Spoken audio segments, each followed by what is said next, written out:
Let's take a closer look at the new Williams FW46, as this is an important car of the new era at Williams. Lots of things are changing at Williams at the moment, and a lot of decisions in the right directions are being made. The team gets new facilities, old outdated processes are being renewed, new staff is coming in, and the team has a clear vision of their future. So Williams stopped the development of their 2023 car already when the season started, in March.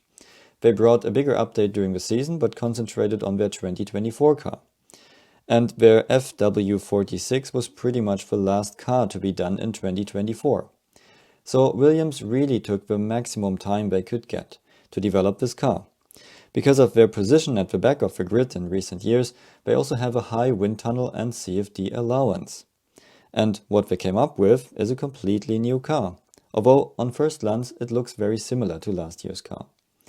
One point is the gearbox. Mercedes changed this year to a pushrod rear suspension and can only deliver two teams, so themselves and one other team. But also they developed this suspension until very late, and Williams decided early on to use the 2023 pull rod suspension. So they already know how it looks like, can start right away with the development, and got themselves a deal which saves them around $1 million. So let's take a closer look at the car.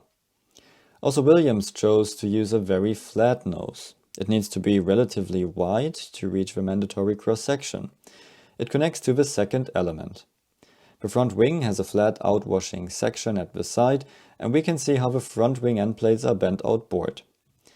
An interesting feature is the chunky side vane, which creates a wake, which helps with outwash. They have a strong anti-dive geometry, and when they flow-vized that area, we could see how it works and what doesn't work. You can see here how the flow streams nicely around the track rod because it's moving while steering. You have a little step between these covers. And here you can see how the flow separates. We can see the same at the pushrod, which also has such a step so it's able to move. The forward top wishbone element looks very good, but pushrod and rear leg show some cross-flow and separation bubbles. You can see then how the flow reaches up into the undercut area, and it becomes clear why it's a good idea to have a larger leading edge radius for the lower inlet lip. A sharp edge would trip the upflowing air and deliver a wake into the radiator duct. The radiator and cooling is another interesting area here. So Williams uses a large downwashing sidepod like everybody else, but they have such extreme large water slides in their sidepod that the car almost looks like their 2022 launch car with these short, extreme downwash sidepods. Just now they have a large sidewall to keep their front rear brake outside, and underneath they can fix the floor better.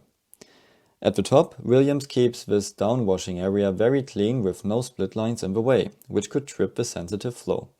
Not ideal is the position of the fuel flap in the water slide area, because these are introducing split lines.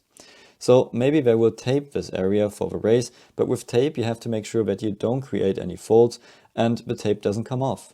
So if you can avoid split lines here, you do it. And another surprise are the cooling louvres in the sensitive water slide area. With these downwashing sidepods, you're trying to drag as much clean air down to the beam wing, and you don't want any low energy cooling air here. For that reason, Mercedes and Red Bull created these sausages to keep all losses up there and guide them to the back. Williams now puts louvres exactly there. In terms of cooling, that's a good idea because you have very low pressure here, so the difference between cooling inlet and outlet is good. And you get rid of hot air early, so you don't have to guide it through the car anymore. That also allows you to have potentially smaller radiators and a tighter bodywork in the center. But the main point is, they now mix clean air with cooling losses on the way to the beam wing. Of course, you could accidentally have a gap in the radiator duct due to production tolerances, and flow would go directly from the inlet to these louvres, so clean air would come out here, and then it would make sense. Anyway, this tighter center section also brings the risk that cockpit losses can spill down into the downwashing area. Small winglets can create an inwashing vortex here to keep the losses inboard. Their sidepods leave a lot of space for undercut flow to get around and to the back. And the pulled up floor edge helps to keep this flow attached. At the rear, We can see how the pull rod suspension is in the way for the flow to the back, and a comparison of the floors shows the difference between pull rod and push rod suspension. Push rod keeps the suspension members out of the way and allows for more diffuser volume. The rear wing shows a detached flap, and the end plates have an interesting bulgy shape. This avoids leading edge separations, and the bump accelerates the flow underneath the rear wing, which is working it harder. The lower vane-like element helps to create more upwash. And at the back, they use a one-element beam wing. The second element is horizontal and supporting the rear wing. So, all in all, we can say that Williams took the maximum time to develop a much better basis for future development. The drivers say the car is very different to drive and that they solved issues of the old car, but now they introduced some new small problems. They say the car has a balance for the first time, and while you had to drive very exact with the old one, you can now still correct. Problem of the old car was downforce, which made the Williams very quick on the straights, but it was unstable in corners and under braking.